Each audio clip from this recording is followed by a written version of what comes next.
ازيك يا استاذ؟ ازيك يا حاج اسامه؟ اخبار الكتاكيت بتاعتك ايه؟ مليانه. ابص على ربنا يوسع عليك، ربنا يوسع عليك. جايه بعد ما خلصنا. طب قول لي بقى اسعار ايه دي؟ طب عندك البط هنا اهو، والبكيني والفرنساوي، البط ده عامل كام؟ كل حاجه، والرومي وكل. طب قول لي البطه الحلوه دي عامله دي كام؟ عامله 20 جنيه للتجاره البنات. والله العظيم ب 20 جنيه النهارده. ده نوعها ايه؟ نوعها ايه؟ ده عامل 10 15 جنيه بلاش في 20. ده حلو قوي. ده عامل 9 جنيه بلاش.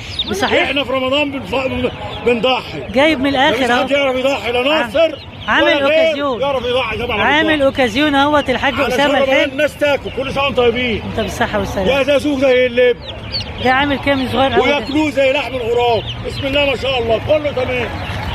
احنا هنا منورين الدنيا. ما قلتليش ان البطه دي نوعها ايه؟ نوعها ايه البطه دي؟ فرنساوي كامبو تسمين مار. اه عامله كام؟ عامله 20 جنيه بس.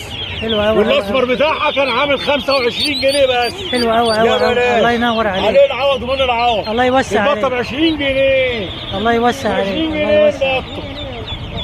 بصحيح ده يا حاج سما ولا ايه؟ الله ينور عليك ويوسع عليك وتبيعهم كده بسنه. ربنا يوسع عليك عشان تدعي لي دعوه حلوه. في الدنيا هنغنيها ليه؟